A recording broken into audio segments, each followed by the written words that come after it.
The topic tonight is how to deal with multiple challenges hitting at you all at the same time. The question is, what do you do when you feel like you're getting hit by a truck? I want to dedicate this class to a friend of mine whose name was Aaron ben Ezra Dariush.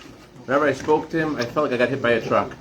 Because Dariush was the kind of guy who apologized to you and insulted you and didn't mean it, and was asking something. He was so sincere and so humorous, and you never knew where he was going. Whenever I spoke to him, I felt like I got hit by a truck, and unfortunately, he is very special. A man with a lot of soul. This guy would come to the synagogue rarely, once in several years. Maybe on Yom Kippur he would come, but when he would come to the synagogue, he was so there. He would just stand there, and he would just communicate with God. And he knew how to read the Siddur, he knew how to read the prayer book, but he was so there. And he dealt with a lot himself. He was a workaholic, and he dealt with a lot. And I wanted to in his memory, Aaron ben Ezra, I wanted to talk about how to deal with multiple issues that come at you at the same time. And right before COVID, actually, I did a course at a place called D.D. Hirsch. D.D. Hirsch is a suicide prevention center. And they train people in how to deal with suicide in the family, God forbid, or people that they know who are maybe thinking about committing suicide. And one of the things that they told us was that often when someone is talking about suicide, people who love them say to them, "It's not so bad. Look at the bright side. Yeah, a lot of people care for you. All the problems you have are temporary." That's what people say. Whereas Baruch Lufeld says, why use a permanent solution for temporary problems? But there is a problem with that approach. Has anyone here ever have someone in their life tell them that they want to kill themselves? I'm sorry, say that. Yeah. What? You ever met someone who says they want to kill themselves? You've been through that? Yeah. So what that person, obviously it's a serious thing, and you shouldn't try to do this yourself, but not often is this person who feels this way want to get help. And one of the things that they taught us was that when someone's committed suicide, what people often give them is sympathy. Sympathy means someone's down in the pit, and you look down in the pit and you say, oh my gosh, it's so dark down there. It's so cold down there. Hey, you want a sandwich? That's sympathy. But that doesn't help. Because when a person wants to commit suicide, what's going on? Why does he want to commit suicide? Most people... He have oxygen to his brain, he can't think straight. Most people, when they have multiple issues that pile up in front of them, they have issues with their health, issues with their livelihood, issues with their relationship with the people in their lives. The issues pile up, but you could still see above it. Imagine you're driving on your bike and there's things on your piling up on top of your handlebars. You can see above them, but sometimes it piles up so high you can't see past it. So the person who's going to commit suicide, it's not that he has worse problems than anybody else. It's just that his brain is on freeze. He has brain lock, and his brain is suffocating, and he cannot imagine things getting better. He can't see anything. So what he needs is oxygen to his brain. For an adult, oxygen to the brain is being understood. That's an adult. When an adult is having brain lock, an adult is in this situation, what they need is oxygen. And oxygen to the brain means that you go down instead of looking down on the person in the pit and say, hey, you want a sandwich? Instead of doing that, you go down in the pit and you say, tell me more about how you feel. And just the fact that they could share with you what's going on and they could be understood, that itself gives them the oxygen that oxygenates their brain, so to speak, that allows them to think. And once they can think, and they're no longer in that zone of all they can see is bad. Brilliant. So that's helpful also to in more mild situations, more benign situations, that people in your life often, what they're looking for is just to be understood. They're not looking for you to solve anything. And especially in marriage, often husbands always we're brilliant, we have these solutions, we know how to fix things, and often the what your spouse is really looking for is not that you should solve anything. They just want you to hear what they have to say. They just want it to be understood. Oh, the electrician came in. Oh, the electrician didn't. Let's call different electricians. That's not the point. He doesn't want to hear that. It's not helpful. Okay. So I want to share with you guys something today that not only for others but for ourselves, a tool that can make a wondrous difference to your life, a secret in life that we can glean from the Torah. The Torah is talking this week about how to leave Egypt, and also tells each of us how each of us is meant to leave Egypt, how we're supposed to get out of the Egypt within ourselves. So, a big hero in this week's Torah portion is the staff of Moses. The staff of Moses, not everyone knows this, the staff was passed down as a tradition from Adam all the way down to Moses. How did Moses get the staff? Fascinating story. You may have seen a Disney movie that has copied this story. What's the Disney movie called? Sword in the Stone. What's it called? The Sword in the Stone. Yeah. The Sword in the Stone. And that movie, I think, comes from the real story. What was the real story? Moses' father-in-law had the staff and was stuck in his backyard. The staff had the name of God on it. And no one could take the staff out. It was an old staff from the time of Adam, thousands of years old. No one could take it out. And Moses came there when his Jethro's, Yithro's daughters came and they met Moses. And Moses rescued them when other people were bothering them. They came back home to Yithro's house. They told him how they met this amazing guy. And he said, why don't you invite him over? So Moshe comes over, and Moshe Rabbeinu, Moses, takes the staff out of the ground like water. And that staff had the name of God on it. That staff was created by God on Friday afternoon before dusk. It was one of the 10 things that God created at that special time right before the end of creation. One of the 10 unique things that God created in the world, at the last things that God created before Shabbat. What's the source of us getting the stuff all the way from Adam? The Talmud. Oh. So, more importantly, this staff will also be given to Mashiach. This is the staff of Mashiach. So here's where things get, and this is the staff that Moses, Aaron used to bring the blood, to bring the frogs, split the Red Sea. It's a special thing. But, funny thing is, Moshe Rabbeinu, last week's Torah portion, God says to Moses, throw the staff down. And what did the staff turn into? And remember? A snake. Now, snakes are not special creatures. I mean, everything created by God has a purpose, but it's not. Let me say this: snakes represent evil. Why do they represent evil? There's a couple of things about snakes do are very evil. One is, snakes come over to a guy, boa constrictors. Let me give you a hug. Let me just give you a really big hug. And what do they do then? Then they kill the guy. And then one second. And then when they kill the guy, what do they kill? What you think? Oh, they just want to survive. Survival of the fittest. Every creature wants to survive. Every creature is a predator of other creatures that are. No, snakes are different.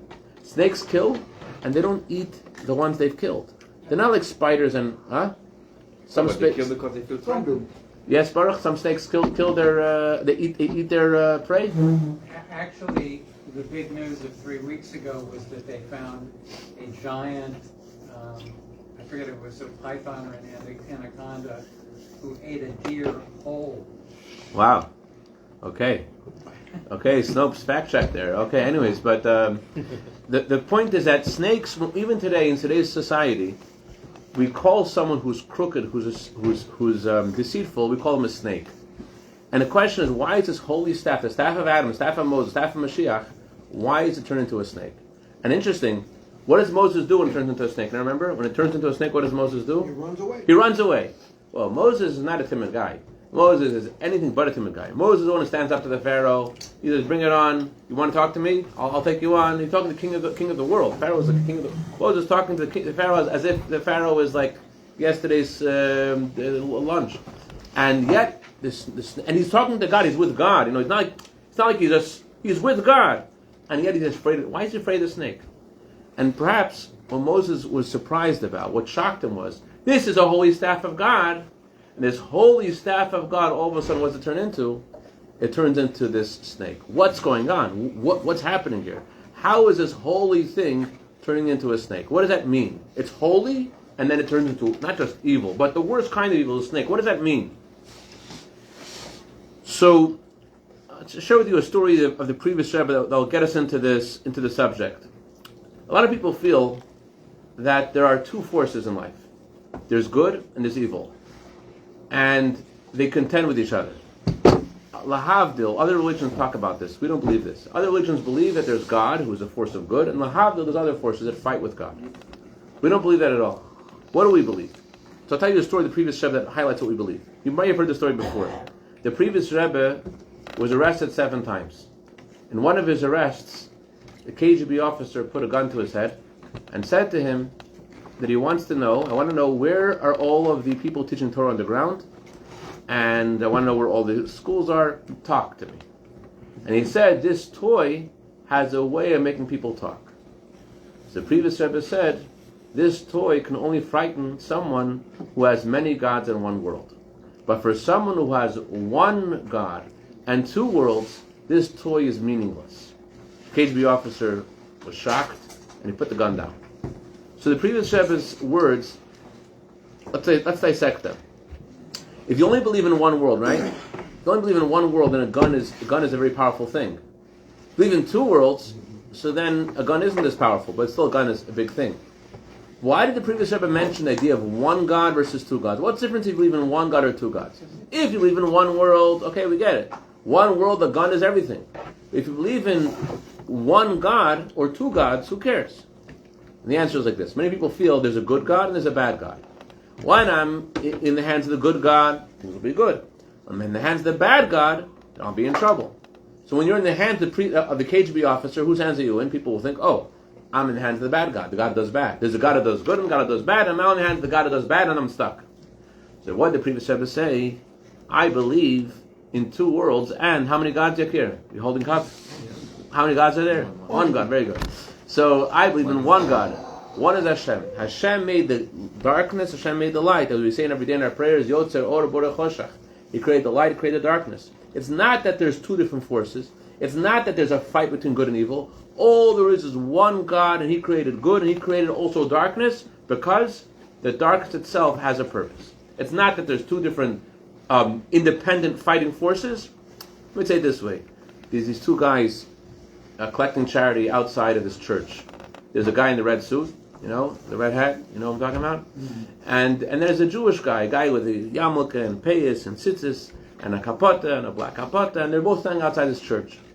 And every Gentile walking out the church, they see the Jewish guy, I'm like, what is he doing there? And they ignore him, they don't give him any charity, and they go over to the guy in the red suit and they give him a couple of dollars, especially to spite the guy who is the Jewish guy, like, not giving you anything, I'm giving him something. They put the 10s and 20s and 50s into the can of the guy in the red suit, and the Jewish guy is looking at him like, and another Jewish guy walking by, what is that guy doing over here in front of the church? He's crazy. I gotta stop this. It's so embarrassing. This poor guy, he thinks he can he runs over and says, go to a shul, go to a synagogue, they'll help you. You think anyone's going to give you money from this church? So the Jewish guy turns to the guy in the red suit. He says, Yankel, they want to tell us how to do business. So, what does that mean? That means that Hashem makes the staff, and Hashem makes the snake. The staff turning into a snake means that even things in our life that look at the snake, we look at the different challenges we have in finances and earning a living and in our own struggles within ourselves, with anger, with jealousy, with addictions, and we say, what's that snake there? What's that snake for? And Hashem tells us, as the Alter Rebbe's anniversary passing this tomorrow night, he taught that the snake, it comes from the staff. What is Hashem telling us? That even the things in our life that are most paradoxical and confusing, they're coming from Hashem. And they're coming from Hashem, not just they're coming from Hashem, they're coming from Hashem for the purpose of being a staff, of going out of Egypt. They're meant to bring us to a higher place. As the Baal Shem Tov taught, evil is called a chair, a throne for the good. What did God say when He created the Yetzer Tov, the good inclination? Anybody know? God created the good inclination, God said something. God said, this is good. When God created the evil inclination, Yetzer Hara, what did God say? Anybody know? What do you think He said? This is good. He said this is very good. This is very good. Why did he say it's very good and not good? Very good question. Very good question. We have Hashem's name. Hashem's name is Yud and a Hey and a Vav and a Hey. What does Yud and a Hey and a Vav Hey stand for? Yetzer HaTov v'Yetzer Hara. Hashem gave both of us, all of us, both of these inclinations. And why? To create a greater good. Had there only been a Yetzer Tov, there would be a little bit of good. Because we have the Yetzer Hara, the evil inclination, that creates a greater good. How does that do that? The reason why it does this is because it's through the darkness itself that there is a greater light. How so? Give an example. Oh, before I get an example, just the idea in one sentence. The bad itself makes a greater good. There is good from the good inclination. When you transform bad into good, that's something which that's a much greater light. As King Solomon said these words: I see that there's an advantage of light over darkness. I see there's an advantage of wisdom over foolishness. Everybody knows that wisdom is better than foolishness. Everyone knows light's better than darkness. What is King Solomon saying? He's saying, of course, light is better than darkness. So I see the advantage of light from the darkness. I see the advantage of wisdom from the foolishness, which means that when you're foolish before, you reach a greater wisdom. When you have asked questions, you don't understand, it makes you go deeper. When you first are in a place of darkness, and then you come out of it, you achieve a much greater thing. Like today, this guy was talking to me, telling me about a book he wrote to help people who are, God forbid, going through questions about divorce. The guy told me, I know this guy for a long time. I said, you wrote this book because you had challenges yourself. He said, exactly. Had I not had those challenges myself, I wouldn't be able to write this book. So his book was written because of Yetzer Hara, because of the confusion, the evil inclination. It wasn't because he was born with a manual of life. He was able to write the manual because of what he went through. So the question is, why is it that the bad creates good? How does it work? Why does the bad create good? So I'll tell you two stories.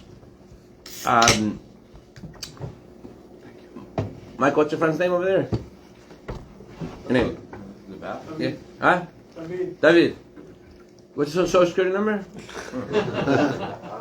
Okay, last name? Oh, Zachariah. L'chaim David. I want to tell you a story. L'chaim Rach. David, what's the Great Shabbat? What is Shabbat? You ever heard of the Shabbat Hagadol, the Great Shabbat? No. The Great Shabbat people usually call is the Shabbat before Passover.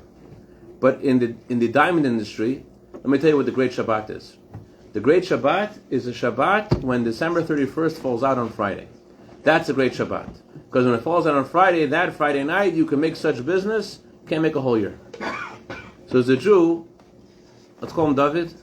And David was a Russian immigrant. And, hey, Yoel, how did I lose all the Sarus over here? What happened to all the Sarus? What happened? Bring them back. Okay, anyways, this Russian dude, and he for him, the Russian dude, David, his number one thing was business. He was a diamond merchant, number one thing for him is business. And he's from Russia. In Russia, there's no opportunity to learn about Judaism until the 80s. This guy didn't know anything about Judaism. He moves to Belgium, moves to Antwerp, and he has this successful business, and his family was not second tier to him. Everything was second tier. Just his business was number one thing. And he had this inspiration. Like one day, he's like, you know what? This is taking away my life. I want to spend time with my family. I want to spend time with God. I'm going to start keeping Shabbat. That way I'll be with my family. I'll be with God. Shabbat is a great thing. Okay? Keeping Shabbat. What happens like this? You're going to a friend of mine, synagogue, Rabbi Savatitsky, and then Sunday morning, he rings the bell of the synagogue. He wants a meeting with the rabbi. Now, Antwerp is not like LA. Antwerp is very proper. You don't come to someone's office without an appointment. And you don't come on Sunday morning. Who has a meeting on Sunday morning? Sunday morning is like the Shabbat Shein Shogalios. So he says, the rabbi's like, what happened to you, David? What happened?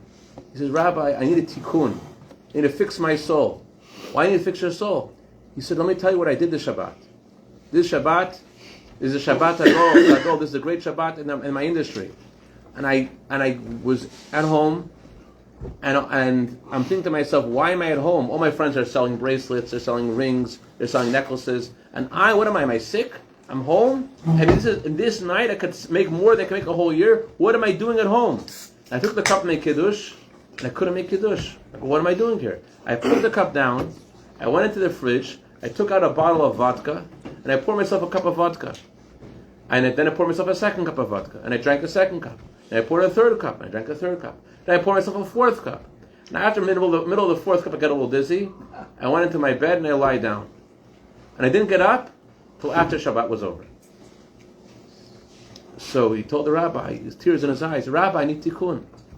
And the rabbi started to cry too. And the guy, David, thinks, oh, there's no tikkun? Is that why you're crying? There's no way to fix my soul? Did I screw up so royally that there's no way to fix this up? The rabbi's like, no, I'm crying because you need a tikkun, I need a tikkun. What a wonderful Shabbat you had. I wish in my life I would have Shabbat like you had. In my life, I never had such a Shabbat. My life, every Shabbat is easy. I come home, I make Kiddush, I sing with my family, tell them their Torah. But a Shabbat like you had, where you had to push yourself to hold on to the Shabbat, you had to drink vodka to stop you from going to your job, that's a Shabbat that's precious in the eyes of God, that I wish I could have such a Shabbat in my life. That's the idea of the snake turning into a staff. That from the moment of confusion, you're able to create a different kind of bond with Hashem. You can't without that confusion. It's the confusion itself that creates this. There was a great artist named Jacob Agam. You may have seen in Fifth Avenue, the biggest menorah in the world is in Fifth Avenue. It was made by Yaakov Agam. And he had a correspondence with the Rebbe. One of the letters he wrote to the Rebbe, the Rebbe wrote to him about how a shadow, in art, darkness, a shadow, is a very great tool to accentuate light. In other words, you think that there is darkness and there's light. Light is positive, darkness is bad. But actually, God created light and darkness. And darkness is used to create something better. Without the darkness, you can't do it. Is it to create more light? Create more light. The light that comes from the darkness, as King Solomon said, is greater than regular light. Right. There was this Jewish soldier. I have in fact checked the story. I have to ask Rabbi Baruch to check a synopsis. It's an unbelievable story. The story is we should take the story home, whether it happened or not. This should be our own story. I'm telling you the story. The Jewish American soldier, end of World War II. And he's with a group of soldiers. They're going to liberate Jews from death camps. And they succeeded, and they liberated a death camp. I don't know if you know this, but in addition, besides the Nazis killing 6 million Jews, how many children were killed in Baruch? I think 500,000. Huh?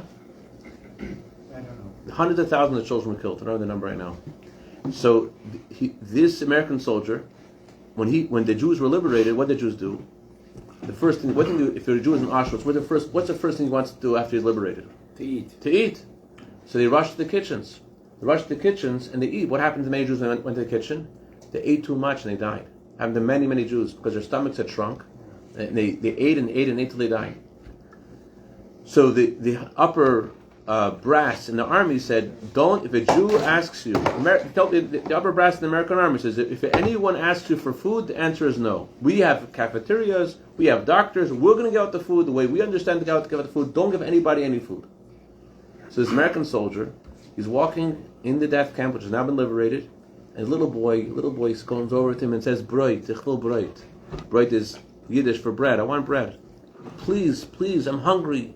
He's weak. This little kid is so weak. He says, please, give me bread. And what's he going to do? To give him bread might kill him, might hurt him. Not to give him bread, this little kid's so hungry. What would you do? What would you do? You give him the bread? Maybe you kill him. You're a soldier going against orders. Chocolate.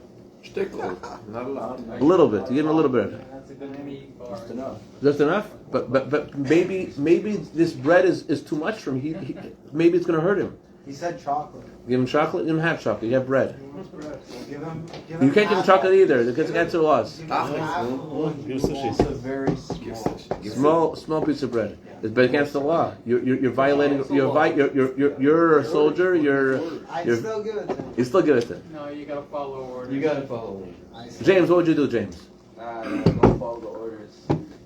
I think I give a Well, the orders are Little given piece. for a reason. Sometimes soldiers in the army, when they're in a situation, they have to follow the orders. But sometimes when they're in a situation where they have to break the orders to Follow their conscience. for the greater good, then it's good to break orders. Rabbi, Yep. I understand why they're saying to temper the the need to follow the orders with compassion, but also need to, we're not the German army, we're the United States Army in World War II. Those orders are issued for a reason. You've got to temper the reason for which those orders were issued. I hear you. Against I like what you're saying. present need. You're But not in the army. You have a value in what you're saying. So I'll tell you what happened. This American soldier, this is what he did. He told the boy, he said, he can't explain to the boy why. He said, I can't give you bread, but can I give you a hug? And the boy is like, please. And this American soldier, he gives the boy a hug. He's thinking, he's giving the hug about all the Jews who had died, and how his family back home, he's far away from his family. And he gave this kid a hug with all the love that he had from everyone in his life. He gave all of his love he had in his heart. He gave this kid this hug for a few minutes. He's hugging this kid, and when he finishes the hug, he sees there's a line of kids Waiting for hugs. They're waiting for hugs. So he stood there and gave every kid a hug until nightfall. He was there for hours, giving every kid a hug. Do we have the name of this American? I don't know this. I don't know the source of the story. This is where I heard the story. But I wanted to say is whether the story happened or not. This has to be our story. Because I want to tell you what happened. What happened as a result? Now, what happens as a result? He met people, grew up after this event, in different parts of the world, different stages in his life. I was one of those kids. You don't know what you did for me. That hug allowed me to believe in God again. That hug allowed me to believe in mankind again. But what made him have that idea? It was the paradox. Had he had a simple solution for this kid, he would have given him a piece of bread. What forced him to reach into his soul?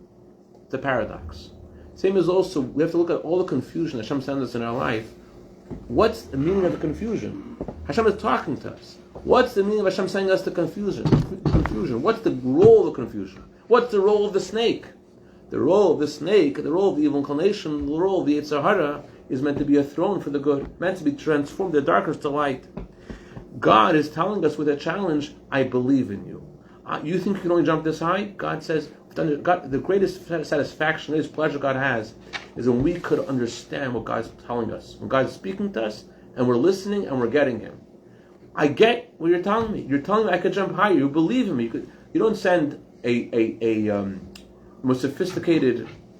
When there's a real big problem, you send the best soldiers. When there's a very, very complicated medical issue, you send the best doctor. If God is sending me a challenge, a difficult challenge, that means that God doesn't look at me as a little soldier. He looks at me as someone who could handle that challenge. It means that I could do something. And even when we fall and we fail, why do we get upset at ourselves because we fail? When you're a great musician, it bothers you that something's off key. When you're really good, it bothers you. Why did I do it this way? Why does it bother you? Because you have a sophisticated ear. It bothers you that this note was off. So the very fact that Hashem is testing you, that's a sign. What's the way to what are you supposed to do though? Okay, you realize, okay, God's telling me to have this challenge, I need to jump higher. Okay, but what did Moses do to this snake? What did Moses do? I remember what did Moses do to the snake? Grab it by what? By the tail. Grab by the tail. What did he grab by the tail? Logical. What did he say? That's not logical. You're supposed to pick a snake up by its head. But he grabbed it by the head. What does it tell us? It tells us not always.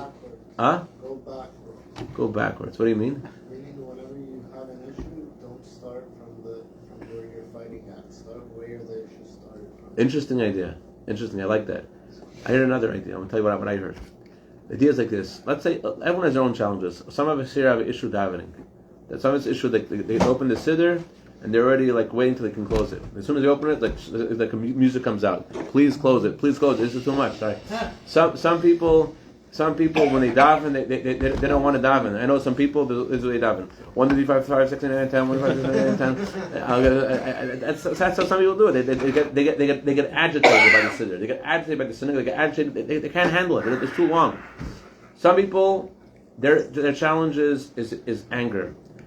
Things tick them off, and they don't even realize the whole volcano eruption over here. And before they know it, they've already said that foolish thing, and they've already done the foolish thing. Some people, their challenges is in faith in Hashem when things are not the way they want it to be, and they have a hard time believing it's going to get better. Everyone has their challenges. So the idea of holding the snake by the tail means don't try to fix everything up in one day. What did God say that made the evil inclination? What did God say? It's not good, it's very good. The evil inclination says, be the best, be very good, be amazing. No one could be amazing. No one could be amazing. You know what you could do? You could do one step. Change doesn't happen. I saw a letter of the Rabbi today to this Israeli soldier. Israeli soldier asked the Rabbi, why is it I'm always changing? Why is it I love Hashem more some days, I love Him less some days? Why is it I serve Hashem better some days and less other days? And basically what the Rebbe wrote to him was that just like in the conquest of Israel, the first time, the Jews conquered the land of Israel, it wasn't like they won in there, like zapped everybody. It was little by little. One battle, another battle. So doing yourself, you can't win everything at once. You can't, nothing good happens at all. Very rarely is there a dramatic change all at once. You have to go step by step by step. So for example, if you have a hard time davening, fine. Take one page and make that the page you're focusing on. But don't incrementally. And you ready? That page, you got it. You enjoyed that page. It meant something to you. You connected. Add a page. Go step by step. You have a problem getting angry. So make a decision. I'm going to wait 60 moments before I respond. I'm going to make sure this hour when I come home between 6 and 8. I come home to my home over there, and in 6 and 8 I always blow up at my kids because they always mess. In 6 and 8 I'm going to be conscious. I'm not going to lose my cool between 6 and 8. Whatever it is, but make some smart decision. You know what SMART stands for, Yakir? Tozocher? SMART stands for specific, measurable, achievable, relevant, and timely. Make a smart, small decision. That's a grabbing by a tail. Don't say, I can't fix the whole thing. It's a waste of time. That's a lie. It's a lie. Just grab it by its tail. And when we pay attention to Hashem's messages to us, Hashem is talking to us, and we in your life, right? There's some things you've already done. You've already taken some things in your life, and you've achieved something with those snakes. You've turned them into staffs. You've gone places. But what's the snake for you today? What's the thing in your life that's like a snake that's pulling? That's a staff. That's a staff towards redemption. That's a staff towards leaving Egypt personally and towards Mashiach. The thing that's bothering you could be that thing it will catapult you. That's the thing that's the most valuable thing in your life. Could be that the thing that's most challenging to you. Like for example, the analogy I gave about the father coming home. What's the most important thing in the father's life? It's his kids. The 2 hours that he's home before they go to sleep. That's the most important thing going on in his life. Way more than anything else. And that could be those 2 hours he screws up. Those 2 hours he messes up. Why? Because the evil inclination tries to take away the things which are most valuable. So we have to look at the things in our life which are challenging us and say, I want to turn that snake into a staff. I'm going to be strong, step by step. I'm going to turn that challenge itself and become stronger and more connected. So l'chaim, Shem Shachal Soul, should go out of our limitations, and we should be closer. Should be closer to Hashem, closer to Mashiach. Grab it by its tail, step forward. L'chaim.